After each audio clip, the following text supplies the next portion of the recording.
Bueno, buenas tardes a todos. Mi nombre es Silvia Alonso, soy la coordinadora del capítulo Argentina. Hoy voy a contar con la ayuda de Marcela Bianchi, que es animadora de Animadores Adjunta, y voy a presentar al doctor Pablo Canciani, a quien la mayoría de ustedes seguro ya conocen, pero para leer un poquito breve de su currículum antes de dejarlo a él con la presentación. A medida que él vaya conversando, tienen el chat para hacer sus preguntas. Si quieren, las pueden ir escribiendo anticipadamente. Espero que tengamos un buen rato para preguntas y respuestas. Y siempre digo cosas parecidas, ¿no? No hay preguntas tontas, hay respuestas tontas. Así que pregunten sin temor.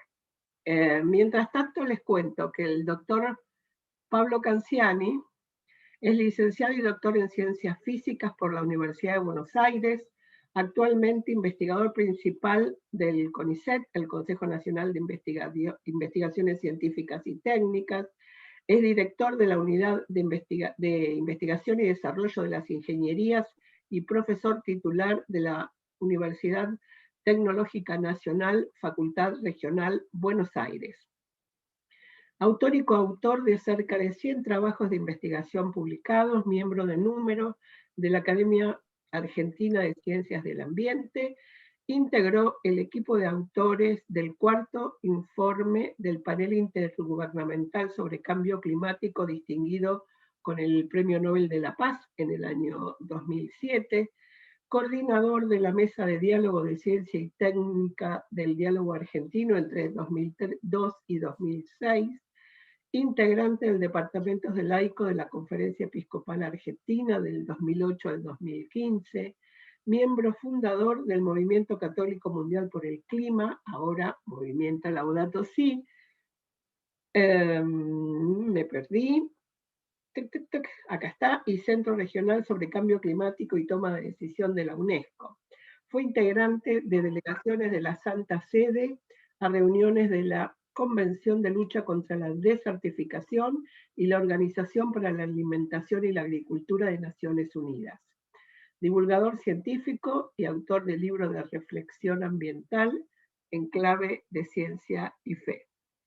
Pablo, el piso, la pantalla, el audio, todo es tuyo. Bueno, vamos a ir empezando. Hay gente que está entrando, que me parece a mí, así que ahí las admití.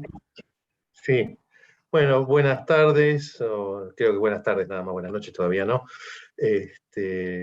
Vamos a tratar de hacer un breve recorrido por el sexto informe del panel intergubernamental de cambio climático. En realidad es muy poco lo que tenemos en este momento, en el sentido que, como voy a mostrarles ahora, todavía está en estado de borrador. Se lanzó más por necesidad de llegar antes de la reunión de Glasgow, de la COP, la Convención Marco de Naciones Unidas sobre Cambio Climático, que con el documento completamente terminado.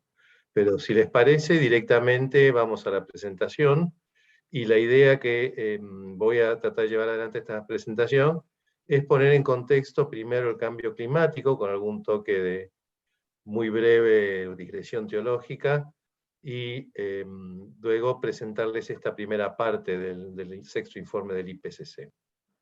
Así que voy a compartir pantalla.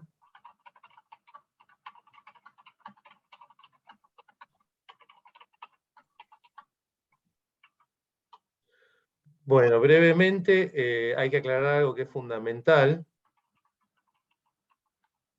que esto es el primer tomo del sexto informe, son 3 tomos. Como siempre tiene cada informe del IPCC, y vas en promedio, en cada informe del IPCC participan un equipo de más de 3.000 a 3.500 investigadores y tecnólogos de todo el mundo, alrededor de 1.500 por volumen. Es un trabajo de 3 a 4 años, donde se definen primero las pautas que va a tener el informe. Esas pautas se utilizan para hacer los modelos de circulación atmosférica global, modelos acoplados, porque consideran distintas componentes del sistema, que vamos a ver después muy brevemente. Y con esas aproximadamente 20 modelos y los datos acumulados y las publicaciones hechas en revistas científicas con referato de todo el mundo, publicadas desde el informe anterior, se elabora este sexto informe. Este informe no es una investigación científica como la entendemos normalmente, sino que es un informe de evaluación. El trabajo, que es muy tedioso, implica reagrupar y ordenar todas las publicaciones científicas de la especialidad, de las disciplinas que van incluidas en cada capítulo de cada tomo, y en ese proceso ver cuáles son los resultados más significativos y evaluar qué implican estos resultados a nivel del conocimiento y la evolución del conocimiento del cambio climático. Como este proceso, además, perdón, así redondeo el concepto de lo que es el trabajo, lleva de 2 a 3 años, con múltiples reuniones de capítulo, reuniones totales de cada tomo, que son un tema complicado, siempre se hicieron en viajes en distintos lugares del planeta, considerando que es un informe global, y por lo tanto, para los investigadores que trabajan en esto, es un compromiso muy grande que inclusive les complica en el desarrollo de sus propias investigaciones, y como ha ocurrido en el CONICET y en otros lugares, le complica en la presentación de sus informes anuales o bianuales de desarrollo, porque hay lugares donde todavía esto no se considera trabajo de investigación. Y lo que se hace en el informe del IPCC es definir los grados de probabilidad de significancia de los resultados alcanzados y qué implica en el pasado lo que se detecta, qué implica en el hoy lo que se detecta y lo que implica en el futuro. Es un trabajo multidisciplinario e interdisciplinario. El primer tomo involucra a gente de todas las disciplinas de las ciencias de la Tierra. El tomo de adaptación, que es toda la parte de cómo los sistemas naturales y sociales se adaptan o hacen frente al cambio climático, y las vulnerabilidades que genera el cambio climático, involucra ya a sociólogos, biólogos, ecólogos, junto con una parte de la comunidad de ciencias de la Tierra, en particular ciencias de atmósfera y oceanografía y glaciología. Y el tercer tomo, que es el tomo de mitigación, incorpora ya a toda la parte de economía, para ver cómo avanzar en este proceso, que es, como les dije, producen unos tomos que son, debo decir, más pesados que guía de teléfono. El informe completo, el primer volumen de este informe, que es generado por el Grupo de Trabajo 1, que es el grupo de la física del clima, que se denomina las bases de las ciencias físicas, que es del Grupo de Trabajo 1, como les decía, tiene en este momento casi 4.000 páginas. Y ese documento, si bien hoy está disponible para la comunidad, en su gran mayoría, como es un borrador final y todavía no se ha hecho la edición, para decirlo, completa de los gráficos, la edición completa de los textos, porque hay ajustes de palabras que se deben hacer como producto de las reuniones con los representantes de los países. Ese informe va a estar disponible recién a fin de año, principio del año que viene. Por lo tanto, para hacer esta presentación me he tenido que limitar a la síntesis del informe para tomadores de decisión, que son las conclusiones principales de todo el informe. Una aclaración también: los otros 2 tomos van a salir a lo largo de los próximos 12 meses, con lo cual va a ser un trabajo largo, y si bien este es el que nos habla principalmente de lo que es el estado del sistema climático, es importante por esperar a los otros también.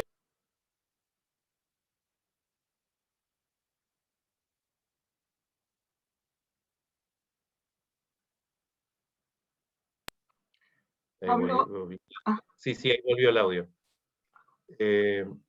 Para tener una imagen completa de lo que es el informe. En las etapas de preparación de este informe hay 3 etapas de revisión, con un número que generalmente es 3 veces mayor a la cantidad de autores de cada tomo, o sea que si estamos hablando de 1.500 autores del tomo, participan alrededor de 3.500 revisores académicos. Hay 3 etapas de revisión. Después de las 2 primeras hay una revisión por los gobiernos de los países, y se hace la tercera revisión, y este punto ha sido cuestionado a partir del 4º informe, porque hay países que han intentado censurar el contenido científico de los informes del IPCC, y luego del tercer revisión, es el documento que queda finalmente aprobado, y la síntesis para tomar la decisión es votada artículo por artículo en un plenario de los países. Con lo cual, como les dije, es un proceso largo. Acá ustedes están viendo la carátula del primer tomo del informe de 2021. Y antes de... no sé por qué no me deja mover las filminas. Disculpa un segundito, salgo de la filmina y vuelvo a compartir.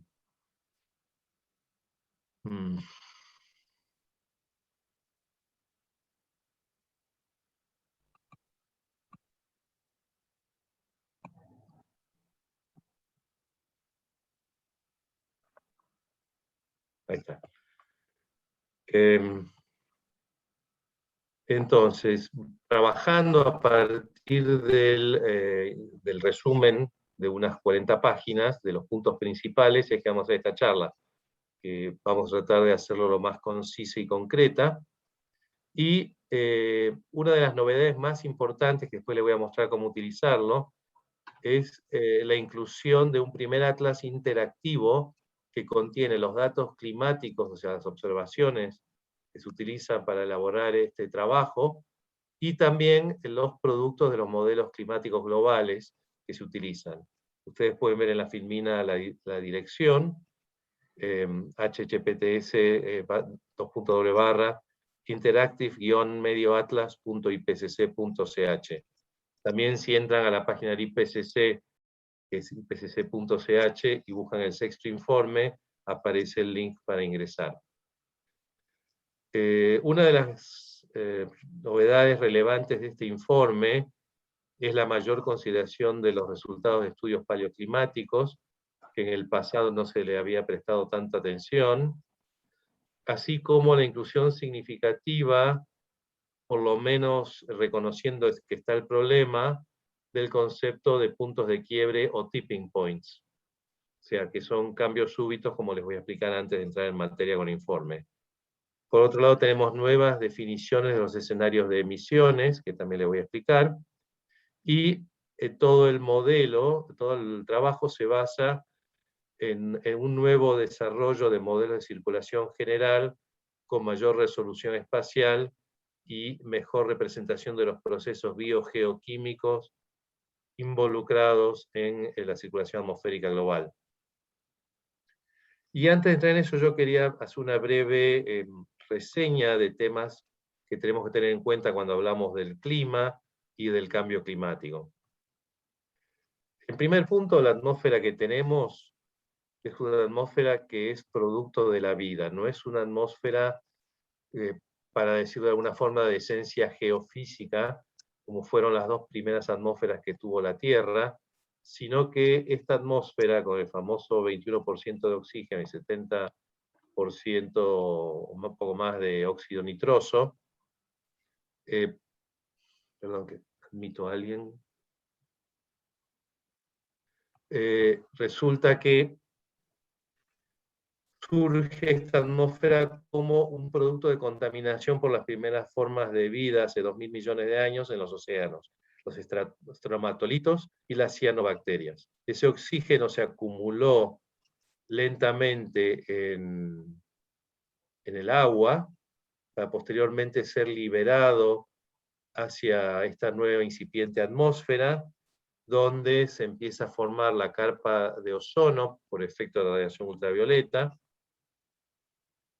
y transcurren prácticamente más de 1.400 millones de años para que empiece la colonización de la superficie, cuando la capa de ozono era prácticamente la misma que tenemos hoy en día, y las plantas terrestres completan la formación de la atmósfera tal cual conocemos. Los animales terrestres en todas sus formas aparecen y conquistan la superficie del planeta hace recién 400 millones de años, cuando ya la atmósfera era prácticamente la misma que hoy, y es una atmósfera que no está en equilibrio físico en relación al sistema planetario, sino que es una atmósfera que está porque es el producto de la vida, y es la vida que la mantiene funcionando. Esto es fundamental entenderlo, ¿por qué? Porque el 21% que hoy tenemos de oxígeno, si baja al 15%, se extingue toda forma de vida. Y si supera el 25%, entramos en la autocombustión, al ser un sistema de vida basado en el carbón. Y eso nos lleva a otro punto, que es el sistema de equilibrios continuos en un sistema dinámico que mantienen este equilibrio de vida y equilibrio climático a lo largo de los millones de años. Y esto es importante tenerlo en cuenta para los que somos cristianos, católicos, y hablamos siempre de, como dicen los franciscanos, que la creación es el quinto evangelio. Acá tenemos un ejemplo práctico de la vida que mantiene la vida, para entenderlo también el mensaje de Cristo. Para sorpresa de muchos, esta es todo el agua que hay en el planeta. Si hacemos bien la cuenta, considerando una profundidad promedio de 3 kilómetros a 4 kilómetros del océano, considerando los hielos, con el agua que contienen, los lagos, napas de agua, esa burbuja que ven ahí es todo el agua que hay en el planeta, y solamente el 1% es accesible como agua dulce no contaminada para los distintos consumos. Esto sorprende a muchos, pero hay que tener en cuenta que si bien somos un planeta azul, es un problema o una realidad, perdón, para hacer el correcto término, muy superficial, y por lo tanto nos exige un mayor cuidado de este recurso o de este bien, para ser más correctos en términos de Laudato Si. Y por el otro lado, a pesar de que es tan poco, es relevante tener en cuenta que el agua, en particular en su forma de océano, es uno de los principales estabilizadores del sistema climático. Esta es una imagen muy sencilla del sistema climático que tenemos que entender para poner en perspectiva qué es lo que significa el cambio climático. Tenemos procesos externos, como erupciones volcánicas, irradiación solar o la tectónica de placas, pero todo lo demás que mantiene el sistema climático funcionando son propias de las interacciones del océano, de la envoltura gaseosa que tenemos, de la atmósfera, y de la superficie del planeta, una superficie que a su vez está regulada por este proceso biológico, dado que es el único planeta de este sistema solar que tiene minerales con óxidos, producto de la biología y la presencia de oxígeno, y esos productos son los que permiten, por ejemplo, el ciclo de agua, la erosión, la funcionalidad de los suelos, que debemos empezar a considerar como un organismo vivo,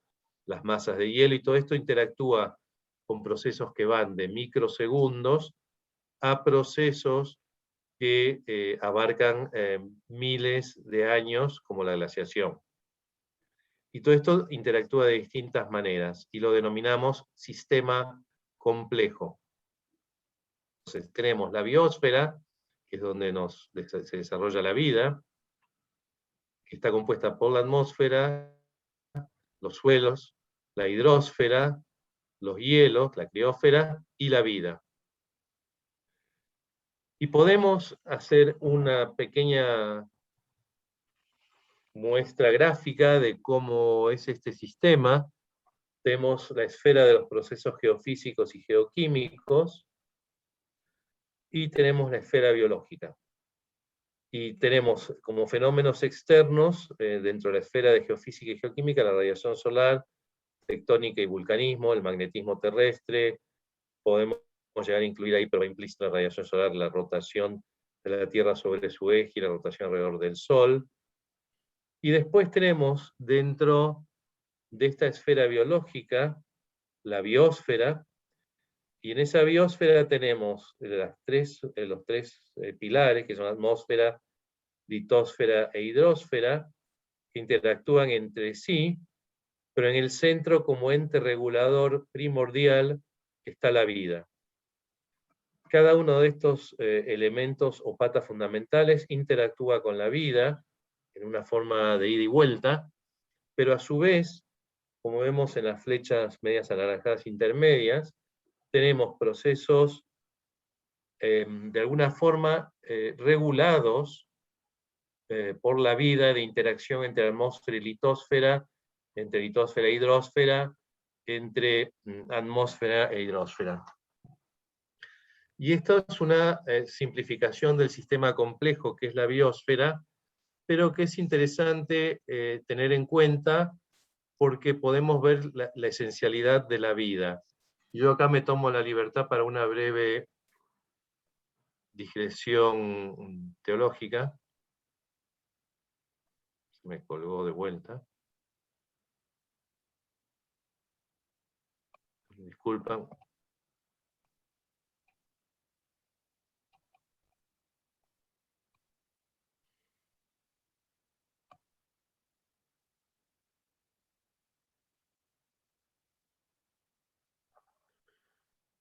Y fíjense, si consideramos la Santísima Trinidad, que tenemos también los tres pilares que son Padre, Hijo, Espíritu Santo, como Dios como centro, y hay toda una línea de pensamiento sobre una visión trinitaria de la creación, que refleja a semejanza, es un concepto que usamos mucho los físicos, tratar de entender ciertas relaciones por semejanza, y esta dinámica trinitaria que en Dios es una relación continua de intercambios y de movimientos continuos, se ve reflejada en la estructura básica del funcionamiento de la biosfera.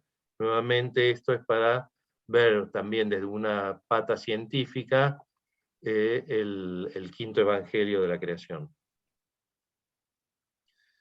Estos sistemas están en continuo intercambio y, como les dije, tenemos ciclos de distintas escalas que hacen que, así como la biosfera es compleja, el clima sea complejo. ¿Y qué significa que un sistema sea complejo? Que hay muchas interacciones de distinto tipo, que estas múltiples interacciones no son necesariamente lineales, y que queremos decir con esto desde la física, de la matemática, de la química, que en una interacción lineal 1 más 1 es 2. En una interacción no lineal, 1 más 1 puede ser ligeramente o muy distinto de 2. Si tenemos un proceso que potencia las consecuencias de su interacción, y de manera positiva, decimos que tenemos una realimentación positiva. Si el proceso en esta suma de interacciones da un número negativo, tenemos realimentación negativa. Y cuando queremos que un sistema esté en equilibrio, como por ejemplo ocurre con un circuito electrónico, donde vienen estas definiciones, estas palabras, tenemos que un sistema dinámico complejo está en equilibrio cuando las realimentaciones entre todas sus componentes son negativas. O sea, el sistema busca mantenerse en un estado de equilibrio cercano al equilibrio ideal. Si surgen realimentaciones positivas que amplifican las perturbaciones, vamos a un sistema que se desestabiliza y cambia de estado hacia un nuevo equilibrio, que en ocasiones es de manera abrupta y caótica. Gráficamente, y esto es un ejemplo, por ejemplo, de lo que ocurre con las glaciaciones manejadas por las variaciones de la órbita terrestre, que ocurren más o menos una periodicidad cercana a los 175.000 años, los ciclos de Milankovitch.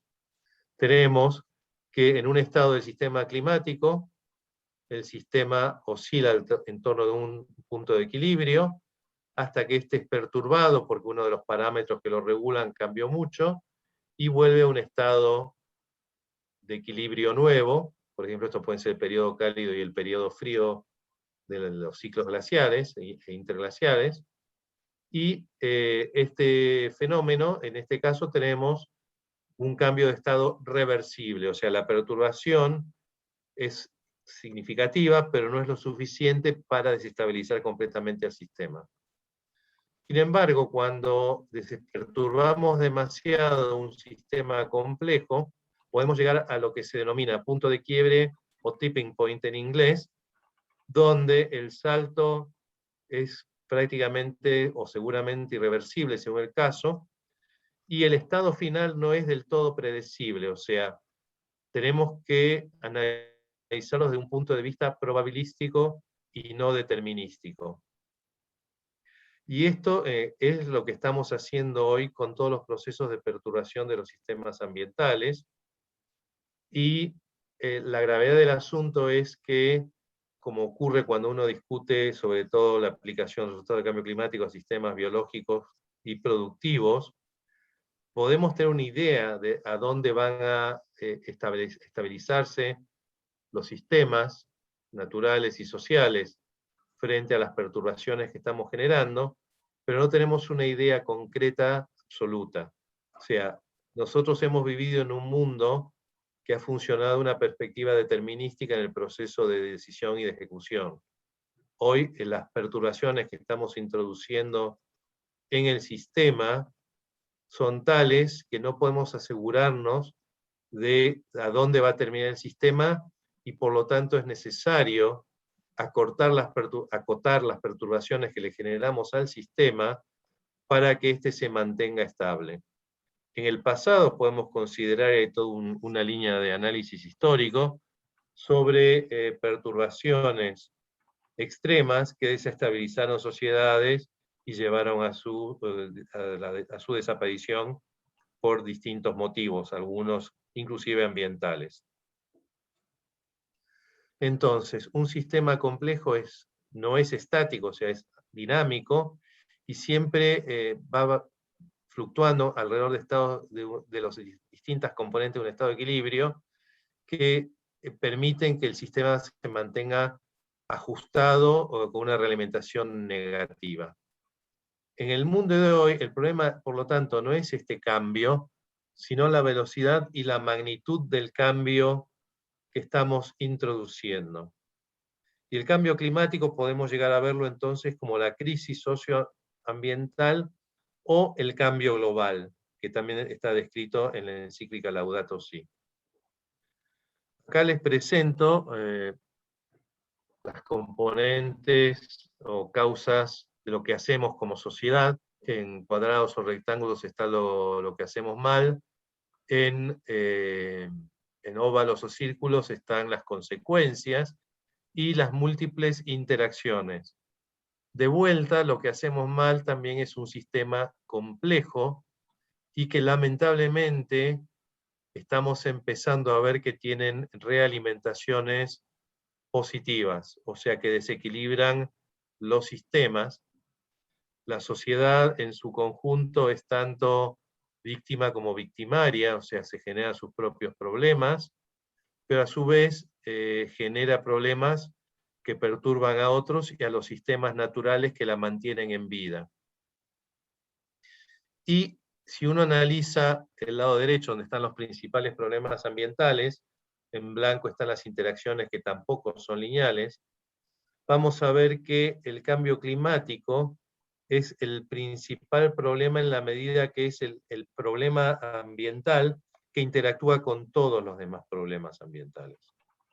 No es un problema localizado, es un problema global, y que, por ejemplo, procesos de pérdida de biodiversidad pueden ser generados por el cambio climático, pero a su vez la pérdida de biodiversidad influye en el cambio climático.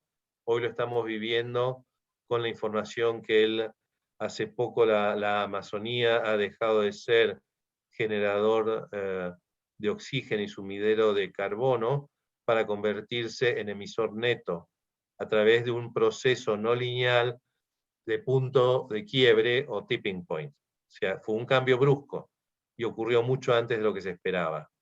Entonces, lo mismo ocurre con la destrucción de los glaciares, el derretimiento de los glaciares, desaparición de especies, se están dando cada vez con más frecuencia estos puntos de quiebre. La actual racha de incendios que estamos viendo a nivel global también está ocurriendo de una manera crítica y brusca, no de una manera lenta e incremental, con lo cual nos está señalando la importancia de ocuparnos seriamente de todas estas cuestiones, desde el abanico social y productivo y económico, hasta las consecuencias ambientales, si es que pretendemos que siga la vida en el planeta. Dicho esto, que para mí es esencial para entender un poco las conclusiones del sexto informe del IPCC, pasamos ahora a presentar la síntesis de las principales conclusiones del Grupo de Trabajo 1. Acá lo que vemos es que el calentamiento, por lo menos en los últimos 2000 años, es brusco y está claramente inducido por la humanidad. Se estima que este calentamiento es mayor que los que se han observado por lo menos 100.000 años para atrás. O sea, por lo menos hasta pasando a la última glaciación. En el gráfico a la derecha, ustedes van a ver en sus pantallas la curva negra de la evolución de la temperatura desde 1850 al 2020, y dos franjas, una celeste y una franja media anaranjada, amarronada, que representa lo que producen los modelos acoplados climáticos. En el caso celeste, cuando no se le agrega los fenómenos de contaminación, los fenómenos de emisiones de gases de efecto invernadero, buena parte de los procesos de cambio de uso de suelos, y mientras que la franja marrón y la línea marrón son lo que ocurre con los modelos cuando se incorporan todos los procesos de degradación ambiental que está llevando adelante en este único experimento la humanidad. Digo único porque normalmente en ciencias, cuando uno quiere entender un fenómeno, realiza múltiples experimentos y después hace la estadística. Acá tenemos un solo planeta, y la única manera de entender lo que está pasando es por modelos de computación muy sofisticados, muy grandes, y esa franja que está alrededor de la línea marrón, esa franja es la dispersión de los resultados del modelo. Claramente, a partir de la década del 80, los modelos indican una separación significativa entre el mundo no contaminado ideal, previo a la revolución industrial, o por lo menos similar a lo que ocurrió hasta la Segunda Guerra Mundial, donde la contaminación no era perturbada, pero no alcanzaba a sacar de su estado de equilibrio el sistema climático, y desde 1980 claramente la bifurcación, que es correctamente modelada por todos estos modelos de circulación atmosférica en un promedio.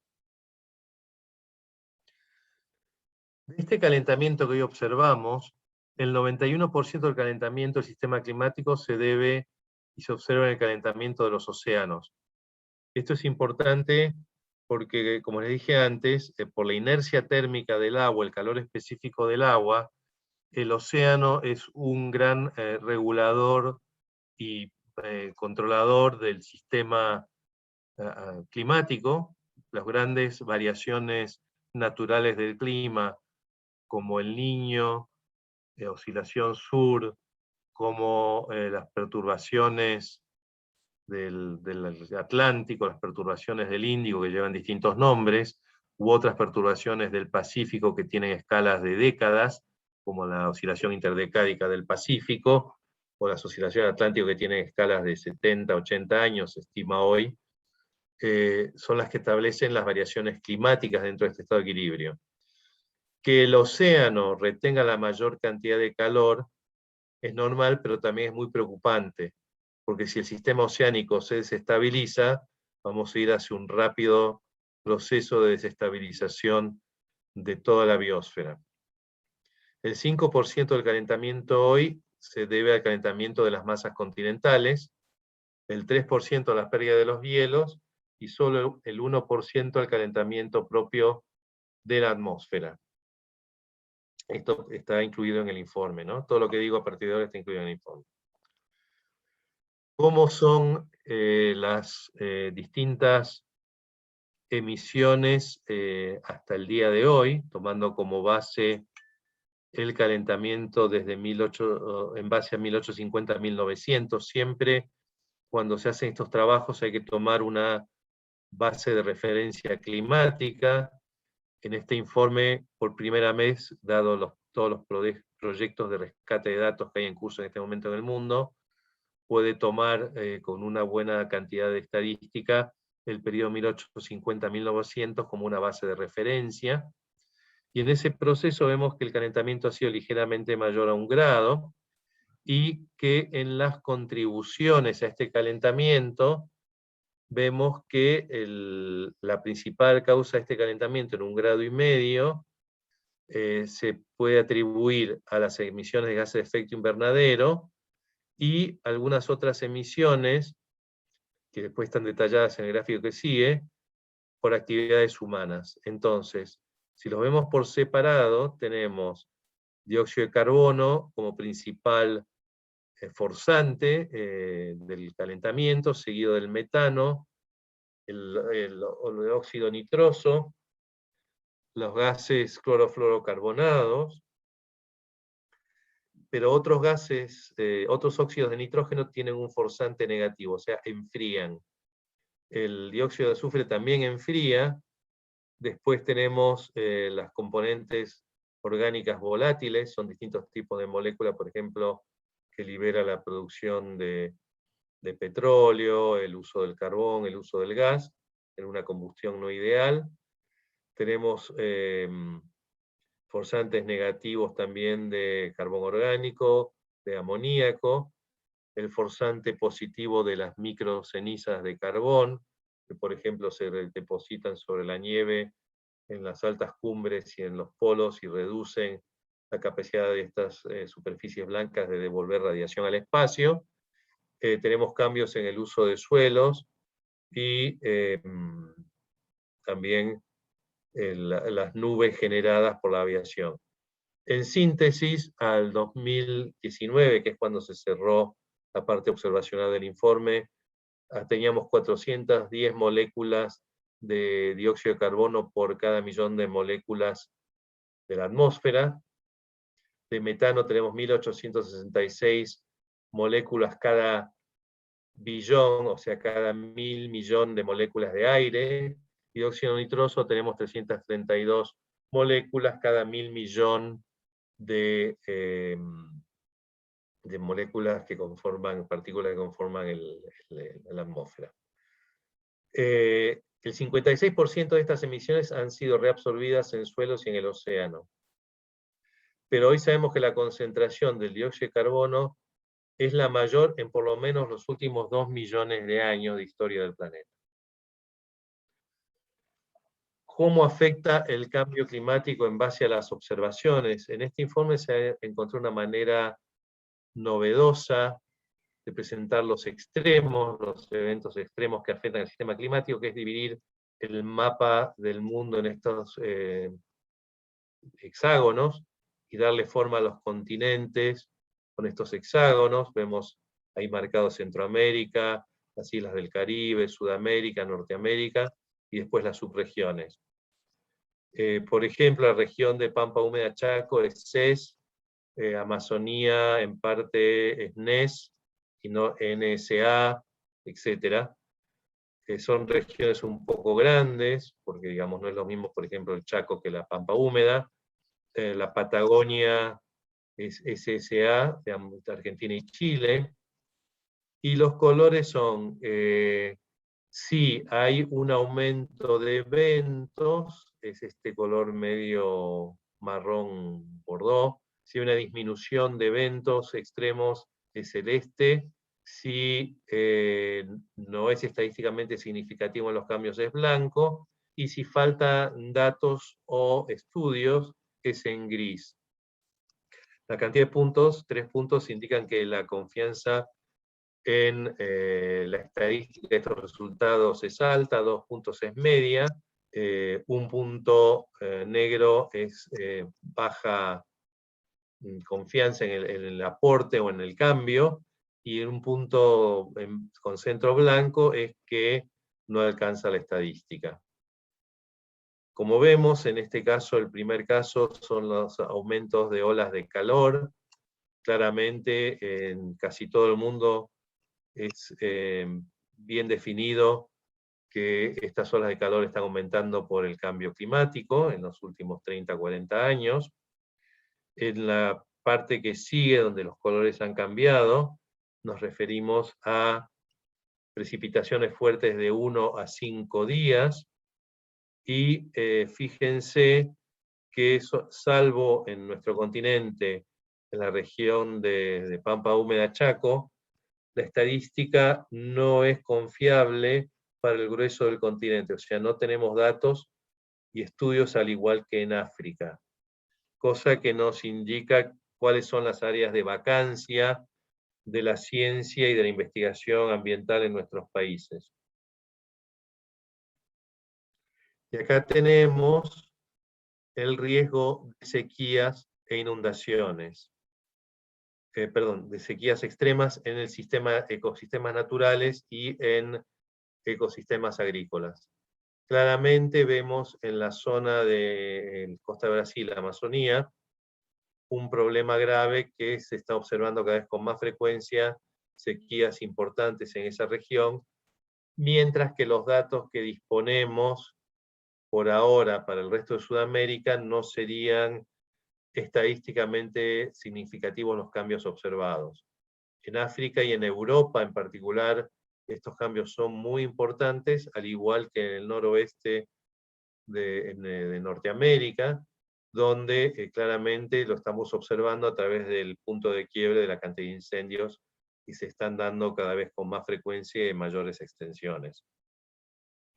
En Australia, los cambios que han habido con los incendios forestales también son significativos, pero no es una estadística por ahora muy significativa. Eso por el lado de las observaciones. Y para entender un poco cómo se hacen estas corridas de modelos, antiguamente en los primeros 4 informes se usaron la síntesis de escenarios de desarrollo económico. Lamentablemente eso se tuvo que abandonar por que las proyecciones económicas, sobre todo cuando se hacen proyecciones económicas de más de 100 años, fracasaron estrepitosamente. Una de las grandes fallas que hubo hasta el 4º informe es que para la proyección de escenarios, la modelización no tuvo en cuenta, por un lado, el colapso del bloque soviético, pero menos aún el resurgimiento del bloque soviético, el resurgimiento de la economía china, que en pocos años pasó a ser el principal emisor neto de dióxido de carbono y gases equivalentes en el mundo, ni Brasil ni Indonesia, el famoso BRIC, del que ya nadie habla, pero que fue crucial para darse cuenta que los escenarios hechos exclusivamente con un relato, como se llama, un pathway en inglés, de distintas posibilidades de crecimiento económico, no era suficiente. Por lo tanto, en el 5º informe se pasó directamente a una variable física, que es los RSP, Representative Concentration Pathways, basados directamente en concentraciones equivalentes de dióxido de carbono y trayectorias de emisión que permitieron un importante avance y que los modelos representaran aún con mayor fidelidad las observaciones del pasado. En este informe se produjo un nuevo cambio que entiendo que es más una necesidad de vincular las políticas de mitigación y las políticas de desarrollo con estos escenarios RSP, que se llaman hoy SSP, Shared Socio-Economic Pathways. Esto contempla los modelos de crecimiento de población, las estrategias de desarrollo o no desarrollo socioeconómico, combinadas a través de modelos bastante complejos con los escenarios RSP. Entonces uno va a ver que, por ejemplo, en los gráficos que vamos a tener a continuación, el SSP se vincula con los modelos RSP de emisiones con emisiones bajas. ¿Qué quiere decir esto? Los modelos SP son modelos de alta sostenibilidad de desarrollo socioeconómico. El SSP2 son modelos que intentan hacer algo, pero no tan exitosamente. El SSP4 son modelos donde no hay una reducción de las desigualdades entre países y las desigualdades dentro de la sociedad de los países. El SSP3 es un modelo donde no se toman las decisiones de manera en tiempo y forma para reducir emisiones. Y el SSP5 sería continuar como estamos, tratando de acelerar el desarrollo, pensando que de alguna manera después con la tecnología vamos a poder compensar el cambio climático y el cambio global. Entonces, en esta combinación de modelos se produjeron estas cantidades de gigatoneladas, la evolución en gigatoneladas de las emisiones, con la combinación del SSP1, SSP2, SSP3, con los RCP. Ya sé que suena medio chino, pero surge de este intento de volver a considerar escenarios socioeconómicos junto con los escenarios de emisiones a nivel de física.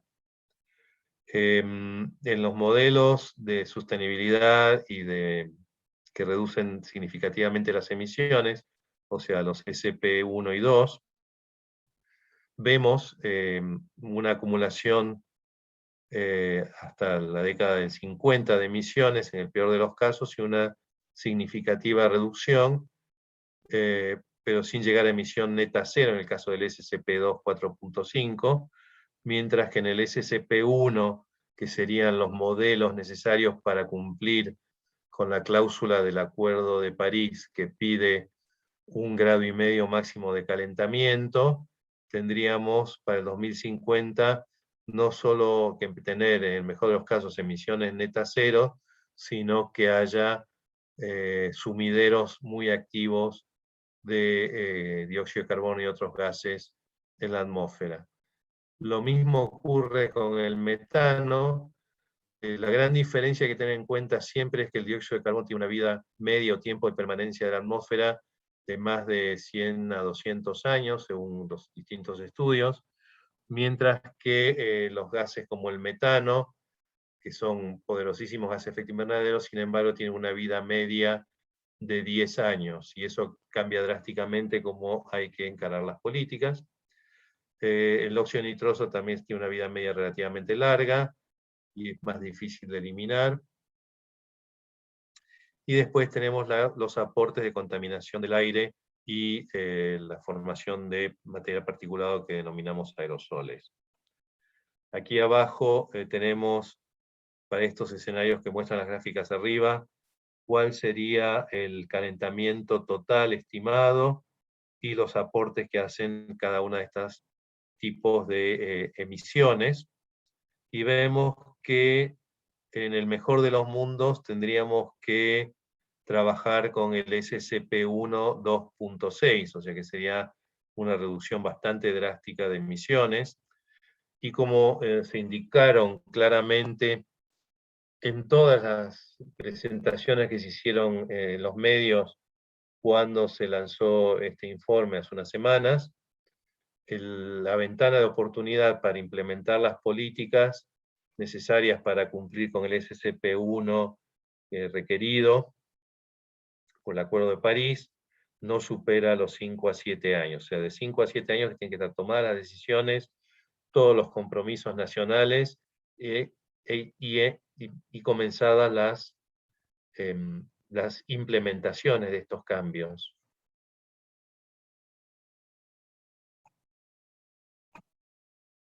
Si vamos al escenario SCP-2, vamos a tener un sobrecalentamiento y entramos muy cercano a los 2 grados, con un riesgo, digamos, de calentamiento catastrófico que supere los 3. Las pequeñas líneas verticales que ustedes ven en estos gráficos y en los anteriores son lo que denominamos la dispersión de los resultados, o en el caso de observaciones, la barra de error que pueden ocurrir en la distribución estadística de las observaciones. Claramente no podemos pensar ni en el SCP-3 y menos en el SCP-5. Lo que ocurre es que aún en el SCP-1 2.6 es probable, y esto otra vez se cuelga, permiso.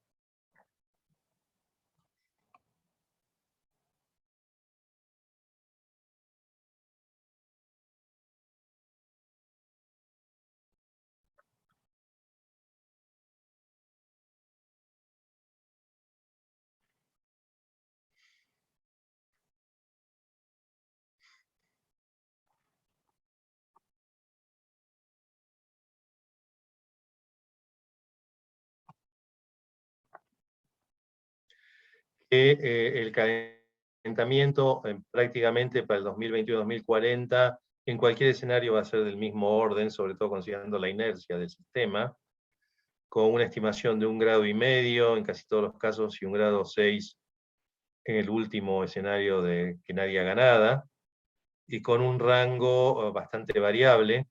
Pero si vamos al término medio y al término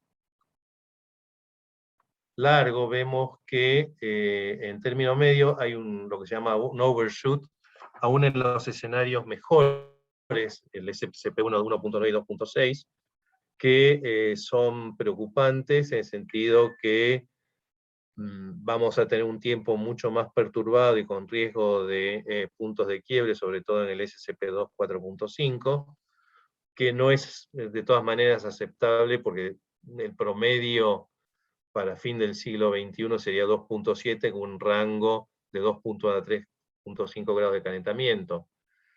Aún en el segundo mejor escenario, tendríamos un calentamiento de 1.8 grados, que es bastante importante desde el punto de vista ecosistémico, desde el punto de vista del riesgo de los puntos de quiebre.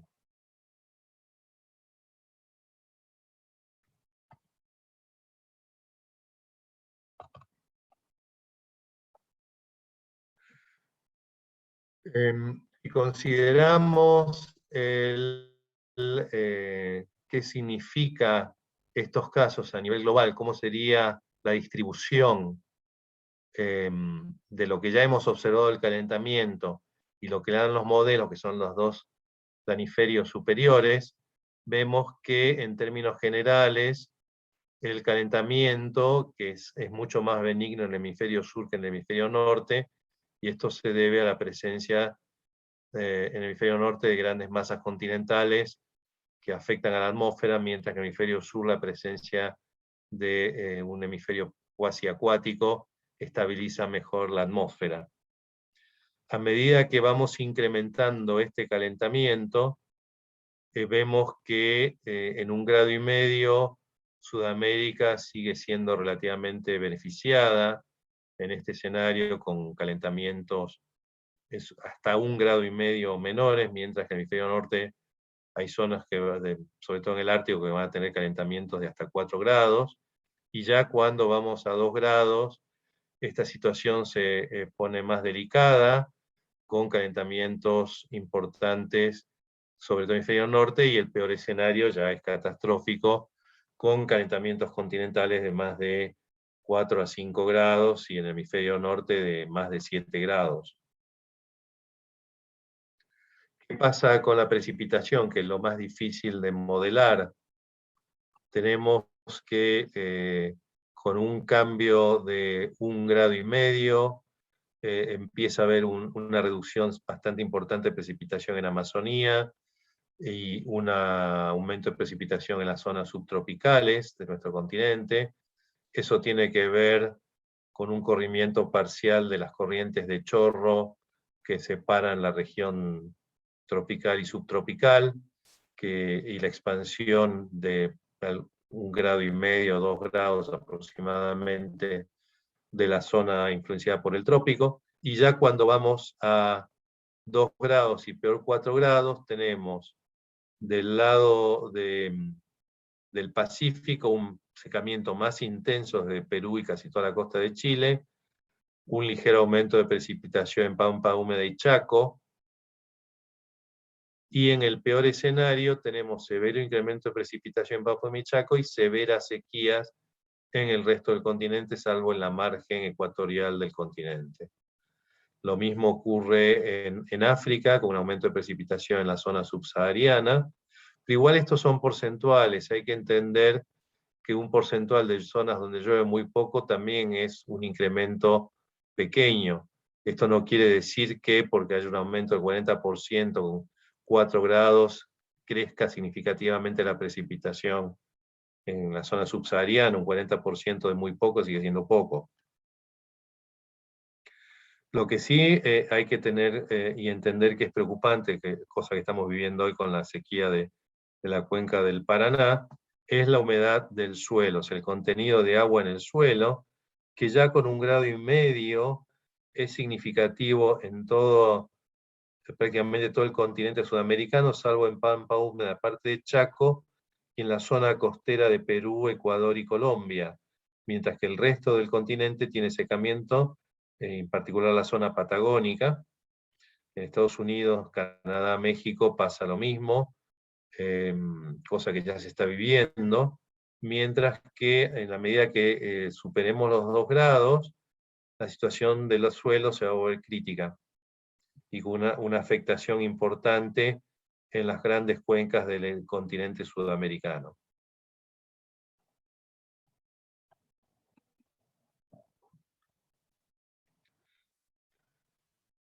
Otro problema que se está observando es que a medida que aumente la cantidad de dióxido de carbono, disminuye la capacidad de sumidero. O sea que tenemos una especie de realimentación positiva de la cantidad de dióxido de carbono que queda retenida en la atmósfera, porque tanto el suelo como los océanos pueden retener menos, y además, en el caso de los océanos, a medida que aumenta la temperatura y aumenta el dióxido de carbono, los océanos se acidifican, o sea, empiezan a volver ácidos, y disminuye la capacidad de soportar la vida en los océanos, y por lo tanto disminuye la capacidad de fijación o función de sumidero de los mares. ¿Qué implicancias tienen? Bueno, acá vemos las proyecciones de temperatura en superficie media en función de los escenarios, donde acá vemos claramente el calentamiento marcado aún en los escenarios benignos hasta el 2050-2060, y después un ligero descenso de la media global, y cómo en los otros escenarios al 2100 sigue el crecimiento con miras a seguir siguiendo en años posteriores. Acá tenemos la desaparición de hielo ártico, y en los últimos años tenemos que hablar de la desaparición del hielo antártico que venía aumentando, y nadie todavía tiene claramente una explicación para eso, pero que sí tuvo un punto de quiebre y empezó a disminuir de manera súbita. Y tenemos cómo de vuelta para el 2050, en los peores escenarios, no va a haber más hielo ártico. Y esto es una realimentación positiva.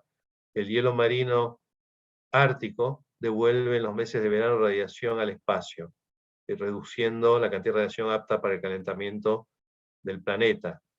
Al desaparecer el hielo, los mares van a empezar a retener mayor cantidad de radiación solar, se va a calentar el mar Ártico y se va a aumentar un proceso que ya ha comenzado, que es la liberación del metano líquido del fondo del océano Ártico, con otra realimentación positiva. Acá vemos lo que les hablaba antes, de la acidificación de los océanos en el tercer gráfico, cómo ha crecido en los últimos 50 y 75 años, 70 años prácticamente, y cómo eso no va a volver a ser como era antes, por lo menos en un tiempo prudencial, y cómo en los otros escenarios llega a niveles muy preocupantes. Tenemos el aumento del nivel del mar, primero para este siglo en relación al 1900, donde vemos un aumento para fin de siglo que en realidad tiene una dispersión muy grande, del orden del metro en el peor de los escenarios, medio metro en el mejor de los escenarios. Eso en realidad significa bastante superficie en zonas costeras de los países también, en el mundo en general, pero y tiene un importante impacto en México, en Argentina, en Brasil, por ejemplo, de pérdida de las zonas costeras, particularmente en el caso de Argentina, la provincia de Buenos Aires, y en la boca del estuario del Río de la Plata. Y ese proceso se debe en un 50% a la expansión térmica del mar y el resto por los distintos procesos de derretimiento, cambios en el flujo caudal de los ríos, etc. Ahora bien, el proceso de aumento del nivel del mar es un proceso que va a continuar lanzado. ¿Por qué? Porque el derretimiento del hielo ártico y antártico tiene una inercia muy grande en la escala de 1000 años. O sea que lo que estamos haciendo hoy a nivel de hielos polares va a continuar por lo menos durante 1000 años, y eso va a llevar una suba del nivel del mar prácticamente inevitable desde los próximos 200 años de orden de 2 a 3 metros, con un mínimo de 1 metro. Mientras que si no, ese es en el escenario benigno, y si no hacemos nada con el business as usual, francamente la situación es terrible, con aumentos posibles de hasta 15 metros en el peor de los casos.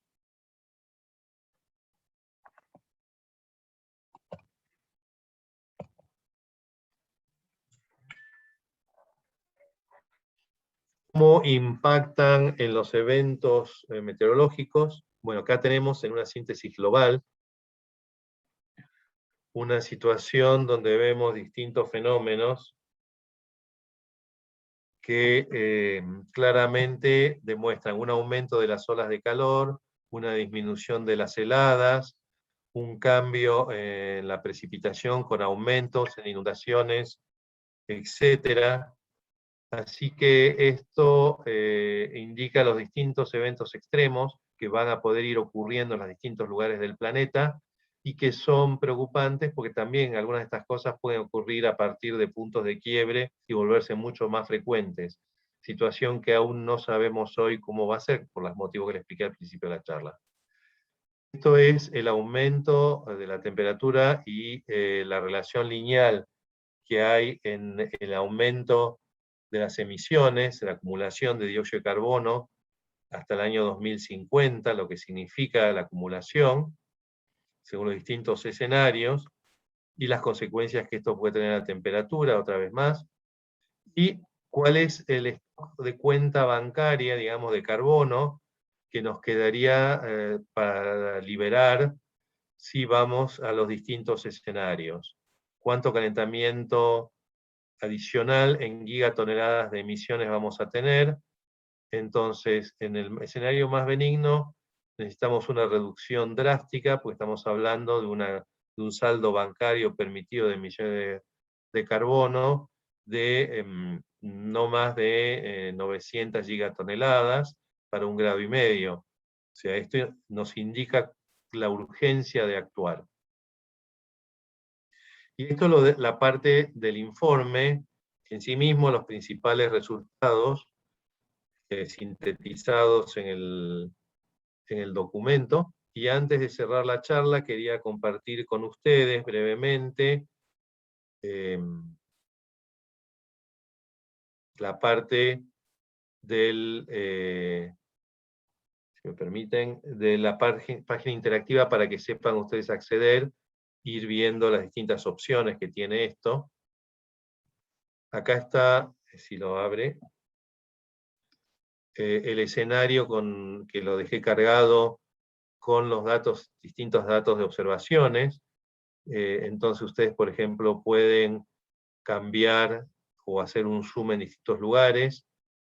La variación anual de temperatura desde 1850 al presente, la variación en verano, pueden elegir distintas variables, temperatura mínima, temperatura máxima, temperatura del mar, concentración de hielos, que pueden elegir que se vea dónde es significativa o no. Esta zona indica que los cambios no son significativos cuando lo ponen así.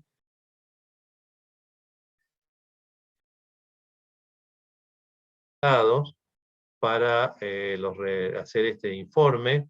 También tienen comparaciones con resultados paleoclimáticos. Estas son las observaciones y modelos para el mundo y para distintas regiones. Estos son datos de precipitación, estos son datos de temperatura, acá las distintas familias de modelos, y esto lo que nos permite es ver un poco en la región donde vivimos, o regiones de interés para investigación o para cuestiones de decisiones económicas, dónde estamos parados y cuáles son las distintas opciones de evolución futura. Y paro acá para dejar un poco de tiempo a las preguntas. Bueno, muchísimas gracias, Pablo. Pido perdón porque estaba deshabilitado el chat, como este es un Zoom que usamos varios con distintas características. Nuevamente les pedimos perdón por este problema, pero bueno, ya está habilitado. Y bueno, tenemos la primera pregunta, que es, no puedo decir quién la hace porque, soy Cecilia, animadora de Buenos Aires. ¿Qué cambios socioeconómicos, o quizás naturales también, se han podido detectar a nivel de mapa del planeta que tengan mayor retroalimentación negativa sobre el calentamiento? Bueno, el cambio que mayor impacto ha tenido, un cambio socioeconómico que mayor ha tenido impacto sobre el calentamiento ha sido el Protocolo de Montreal. El Protocolo de Montreal, uno se olvida cuando lo analiza, que los CFC son poderosísimos gases de efecto invernadero, del orden de una molécula de los famosos CFCs, de un potencial de gas de efecto invernadero de 1000 a 5000 veces una molécula de dióxido de carbono. Con lo cual, aunque sean gases de mucha menor concentración, son poderosos forzantes del calentamiento. Se estima que si no hubiera sido por el Protocolo de Montreal y todas sus reglamentaciones, hoy estaríamos en un escenario, aún tomando las mejores normas de mitigación de emisiones de gases de efecto invernadero tradicionales, del orden de 2,5 grados a 3. Con lo cual, si estamos hablando de 1,5 grados hoy, es porque el Protocolo de Montreal fue exitoso. Y sigue siendo exitoso porque está regulando las nuevas emisiones. Bien, ahora tenemos una pregunta de Lucía Portillo que dice: ¿cuál sería la medida más urgente a tomar para ralentizar los cambios? Y la principal fuente de emisión por lejos, que todavía no está publicado su estado actual en este informe, porque eso va en el informe del Grupo de Trabajo 3, es la generación eléctrica. El 70 al 75 o el 80% según el país de la generación eléctrica todavía es con combustibles fósiles. Ese causal, digamos, pone en duda muchas cuestiones, porque si no se cambia esa pata, digamos, de las emisiones, todas las demás emisiones, inclusive la de cambios en agricultura, cambios en los autos, es cosmética. Una parte se resuelve yendo a la eficiencia energética en los equipamientos que se usan en la industria, en el domicilio, y la eficiencia energética en las redes de distribución. Pero si no hay un cambio hacia formas renovables de generación eléctrica, lo único que nos queda para evitar lo peor del calentamiento es por unos años incrementar la energía nuclear, cosa que tampoco es muy bueno que digamos. Claro. Y la segunda fuente es revisar toda la parte agrícola, que es la segunda causa por lejos de emisiones. ¿Y agricultura incluido cambio de uso del suelo o solo Claro, agricultura? no, es que agricultura y cambio de uso del suelo van de la mano. El tema es que por lo general la gente piensa en Amazonía como, o era, sumidero de emisiones. En realidad pastizales sanos y suelos sanos son tan importantes como Amazonía para la fijación de dióxido de carbono. Entonces, Gracias. todo lo que son agrotóxicos y biocidas no solamente matan las plagas, sino que también matan toda la biodiversidad que ayuda a la fijación del dióxido de carbono. Buenísimo. Tenemos acá una pregunta de Julio López. ¿El reciente evento de lluvia en el casquete glaciar de Groenlandia fue previsto en sus causas o no estaba contemplado? ¿Qué implicancias sistémicas puede tener? ¿Es un punto de quiebre? Bien, el tema estaba contemplado. Hay que entender que el centro norte de Groenlandia y el Ártico son desiertos por definición. Al aumentar la humedad por el calentamiento de los océanos de manera significativa y al aumentar la temperatura, estos antiguos desiertos o exdesiertos están empezando a tener eventos tenues, pero mucho más frecuentes de precipitación nibia y por el aumento de temperatura, como se observó en la base Esmeralda en Argentina, aumentos de precipitaciones también.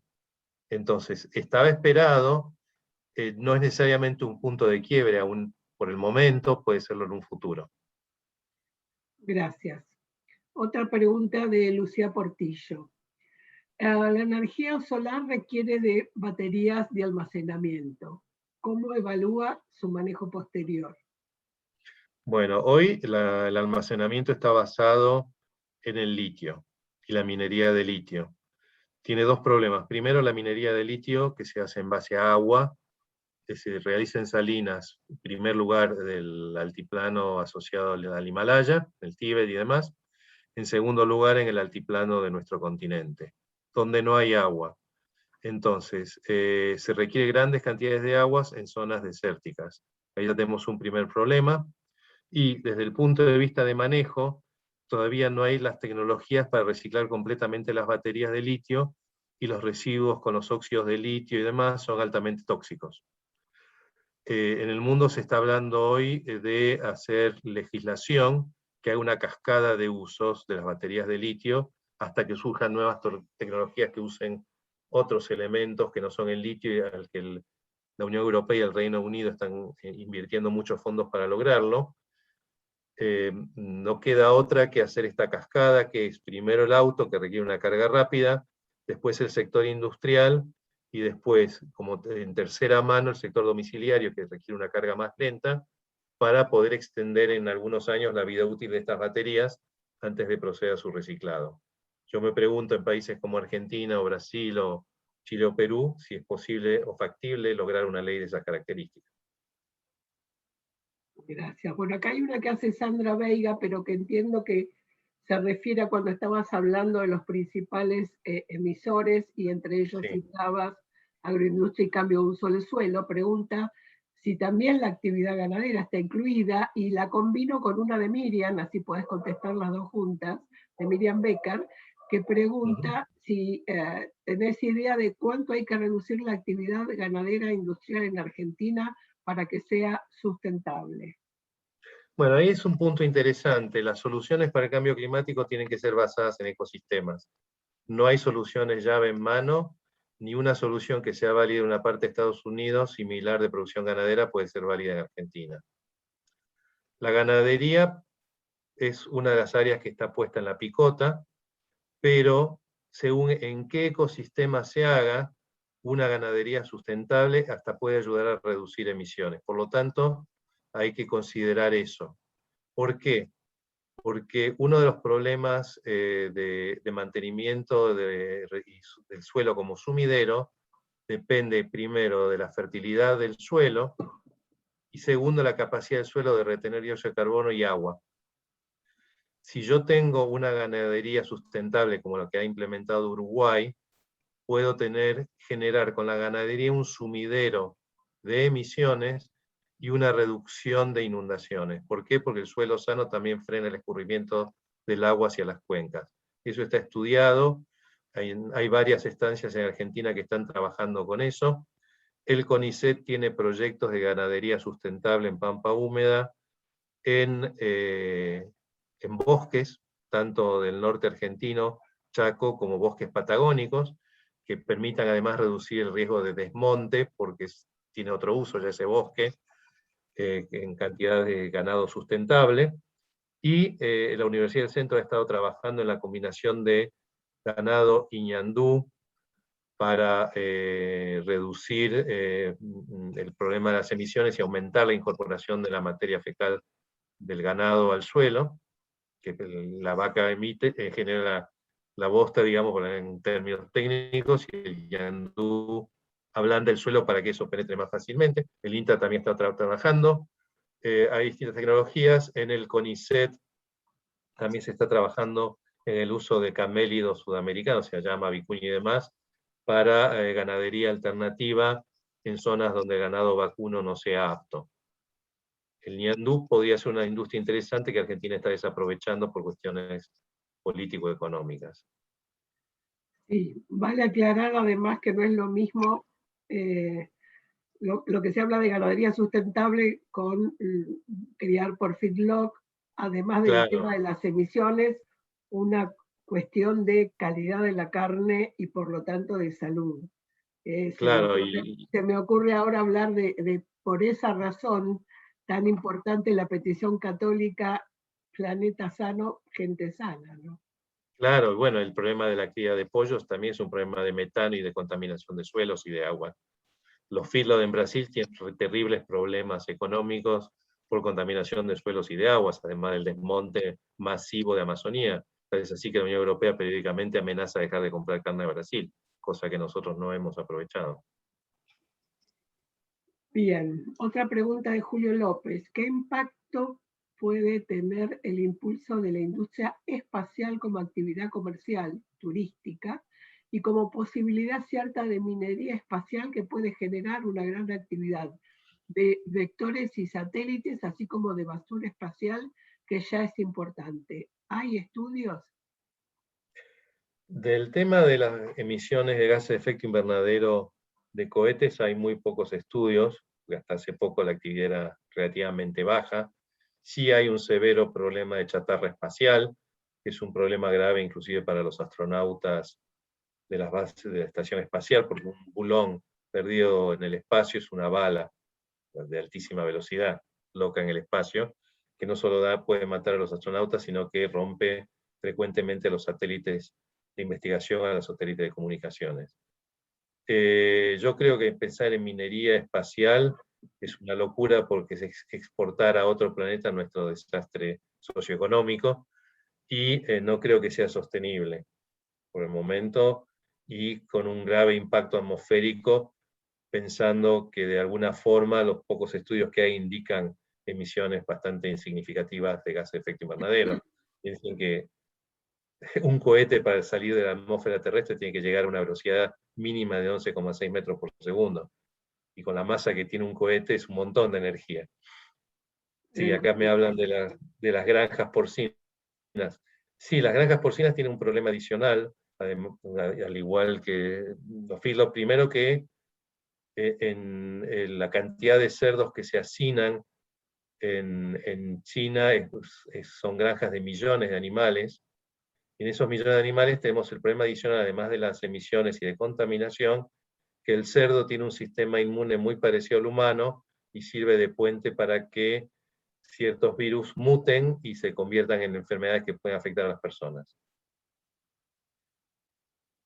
No tenemos otra pregunta, así que aprovecho para hacerte una propia. Hiciste referencia a la importancia de los océanos como reguladores del clima, y hace poco tiempo salió un artículo de que se estaría afectando la corriente del Golfo. ¿Podrías darnos tu opinión, tu comentario, algún agregado sobre eso?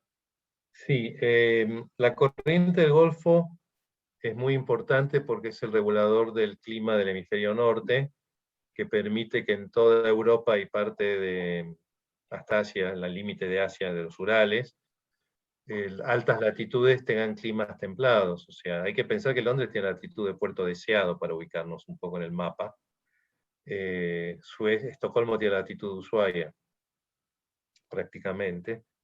Sin embargo, no tienen las temperaturas que tenemos en Puerto Deseado, en Ushuaia, aun cuando Puerto Deseado y Ushuaia tienen climas marítimos. La corriente del Golfo es lo que permite mantener eso. En el pasado, que estaba retratado de manera muy simbólica en la película esta de la glaciación súbita, el día después de mañana, se cortó la corriente del Golfo por intrusión de agua dulce. En el caso del periodo de Younger Dryas, donde ocurrió esto y hubo una especie de edad de hielo que duró varios miles de años, la rotura del dique de Morera, que contenía el mega lago de lo que es hoy los grandes lagos de Estados Unidos y Canadá, hizo que en muy poco tiempo se vertiera una enorme cantidad de agua dulce sobre el mar, afectando la salinidad del Atlántico Norte. ¿Qué está pasando hoy? Perdón, claro, eso derivó en esa glaciación que ocurrió en un periodo de no más de 50 años, se estima hoy. Algunos dicen 100, otros dicen 20, promedio 50 años.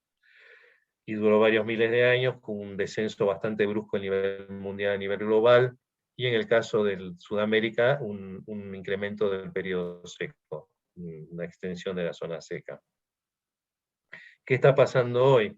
Tenemos un derretimiento acelerado de Groenlandia, y se estima que la acumulación de agua dulce de manera rápida puede llegar a generar una capa de algunos milímetros de espesor de agua más liviana, de agua dulce, sobre el Atlántico Norte, que tengan un efecto suficiente en la salinidad del Atlántico Norte para evitar que la corriente del Golfo, que se hunde en Islandia para cerrar el circuito de circulación oceánica, deje de hundirse. Y eso frenaría toda la corriente y por lo tanto se enfriaría Europa y se dispararía un periodo frío del hemisferio norte. Bueno, tenemos dos últimas preguntas y tenemos que cerrar, ya estamos repasados en tiempo. Una dice, si podrías explicar más exactamente el problema de las emisiones de gases por la ganadería en base pastoril, sin referirte a la agricultura, sino concretamente al ganado, ya que a veces hablamos a la ligera y la producción ganadera es muy importante en Argentina y Uruguay. Bueno, Lucía Portillo, leo todo, contestá lo que podés antes de terminar y son las últimas.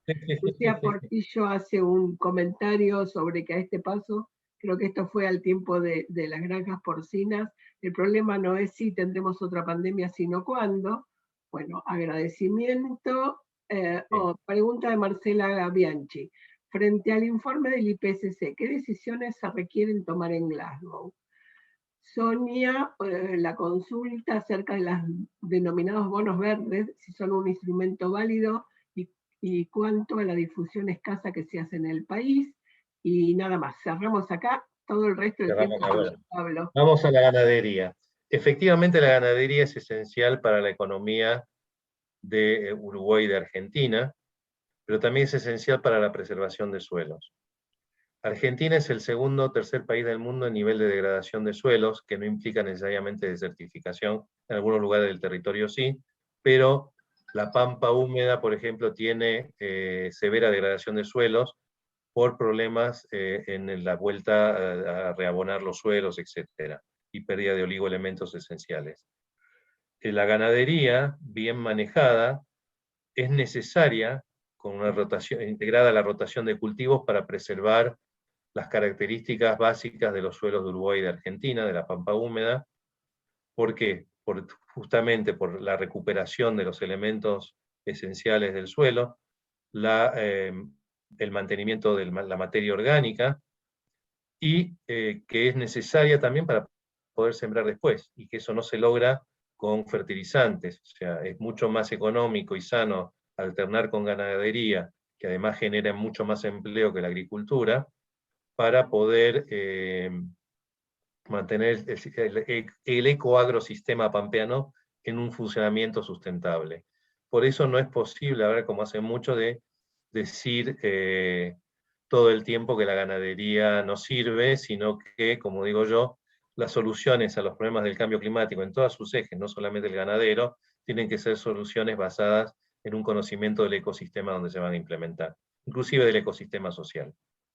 Y bueno, ¿qué se requiere tomar decisiones tomar en Glasgow? Bueno, se requiere que todos los países por fin presenten los NDC, que son los compromisos de reducción de emisiones, de manera seria. La mayor parte de los países, incluido la Argentina, no están presentando reducción de emisiones, sino aumentos ligeramente moderados. Hay que reconocer que la presentación de Argentina de 2015 para acá ha ido paulatinamente mejorando, pero todavía está muy lejos de ser razonable, pensando sobre todo que con el nivel de desarrollo socioeconómico que tenemos, per cápita tenemos emisiones mayores que Suecia. Respecto de los bonos verdes, es un tema muy discutido aún, porque en un momento vinieron atados de alguna manera con intereses de transferencia tecnológica a los países desarrollados, con lo cual el tema de los bonos verdes todavía es delicado y yo creo que necesita un compromiso mucho más serio, al igual que la CNDC. Pablo, como siempre, te agradezco. Si bien sos socio fundador del movimiento Laudato Si, sé que tu tiempo está muy ocupado, así que no tengo palabras para agradecerte esto, que fue un pedido de Hispanoamérica para entender un poco mejor el informe. Estamos grabando esta presentación, después avisaremos dónde la pueden volver a ver quienes así lo deseen. Muy bien, bueno. Un beso enorme y hasta la próxima. Hasta luego todos. Chau, chau. Chao.